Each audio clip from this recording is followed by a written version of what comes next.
Hello, everyone. In this we will discuss how to create and prepare an ER diagram for Faculty Deliverables System. Please don't forget to subscribe and click the notification bell to receive free updates.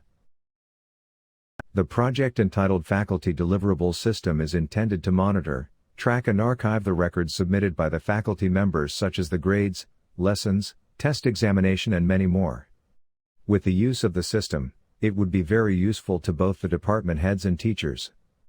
Department heads would be able to monitor the submissions of teachers and the teachers can upload their requirements online via the use of this platform. The first step in the development of the Faculty Deliverables System is to prepare the ER diagram that will serve as the basis later on in the creation of the actual database. We will follow the three basic rules in creating the ER diagram. 1. Identify all the entities.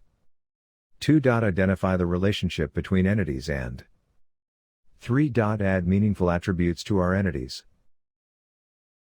Step 1. Identify all entities.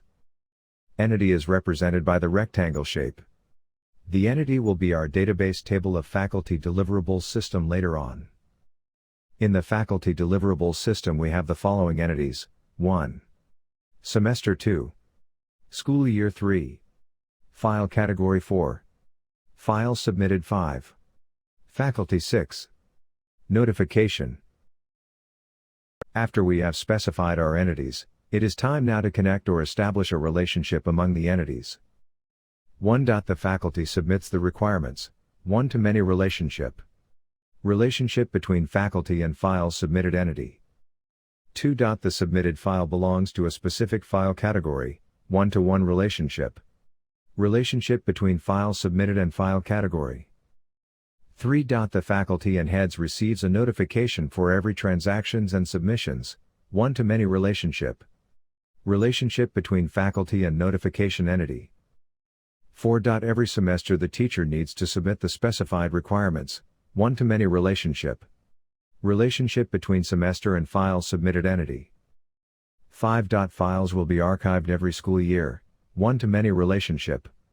Relationship between school year and files submitted entity. The last part of the ERD process is to add attributes to our entities. Semester entity has the following attributes. ID-primary key represented with underline. Semester. School year entity has the following attributes. ID-primary key represented with underline. School year. File category entity has the following attributes. ID-primary key represented with underline. Name. Description. Deadline.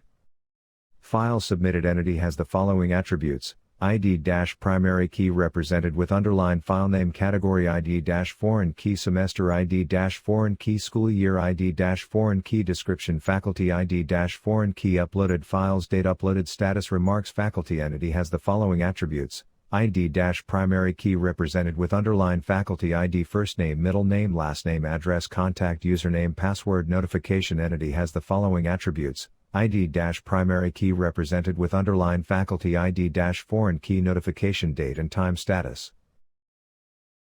Entity relationship diagrams illustrate the relationships between entities in a database.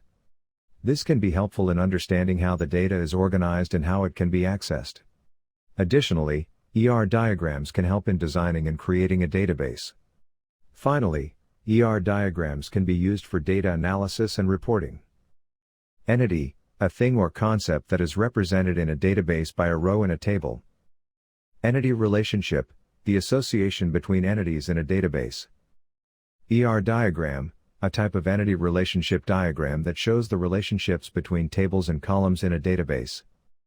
The ER diagram designed for Faculty Deliverables System will be a great help and source of information in the next stage of the project, which will be the actual database design. Thank you for watching. For more free capstone projects ideas and resources, please subscribe and click the notification bell to receive free updates on our channel. You may also reach us on our Facebook page and website.